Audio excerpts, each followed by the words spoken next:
सभी झारखंड निवासियों को मेरी ओर से हार्दिक जोहार।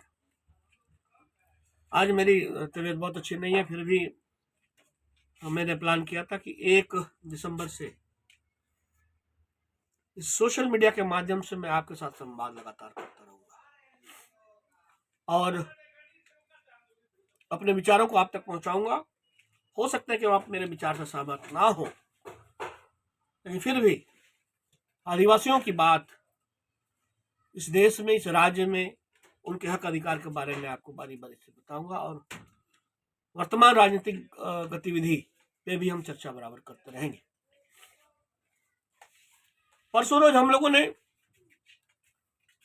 धरती आबा भगवान बिरसा मुंडा के पर पोते मंगल मुंडा जी का हम लोगों ने श्रद्धांजलि मनाए। कम उम्र का नौजवान असमय चला गया, आना जाना दुनिया में लगा रहता है, लेकिन जिस दुर्घटना के बाद उसकी मौत हुई, निसंदेह झारखंड के स्वास्थ्य विभाग की पोल को खोलता है। जैसे खबरें मिली कि उसकी दुर्घटना होने के बाद उनको रिम्स के बाहर में रखा गया था, कोई देखने वाला नहीं था जब तक अर्जुन मुंडा जी जैसे नेता उनके संपर्क में आया। उनके पहल से रिम्स में अंदर ले जाया गया। बाद में मुख्यमंत्री भी स्वयं आए। बड़े बड़े नेताओं के आने के बाद भी स्वयं मुख्यमंत्री इस राज्य का कमान संभालता है।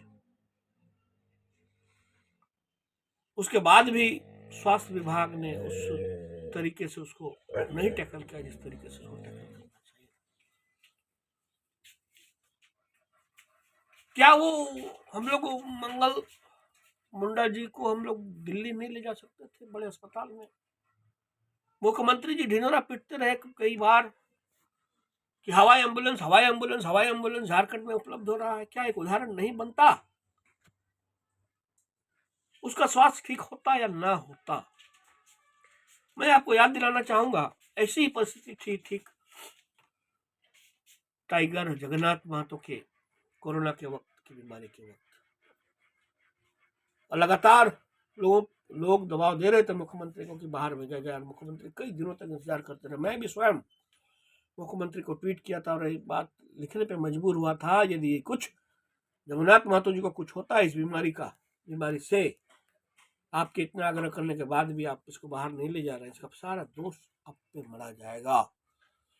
और कहीं ना कहीं उसके बाद उनको बाहर भेजा गया, स्वस्थ भी हुए, 3-4 साल तक हमारे बीच में रहे, भी काम किए, जनता की सेवा की।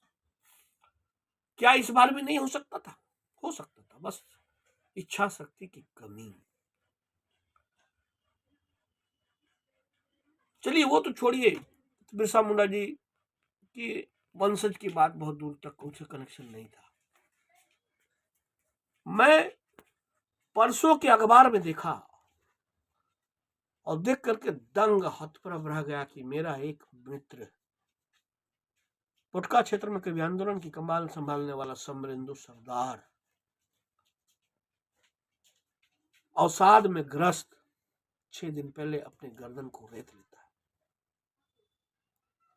वर्तमान में झारखंड मुक्ति मोर्चा में सक्रिय था, रेत कर अपनी जान दे देता है।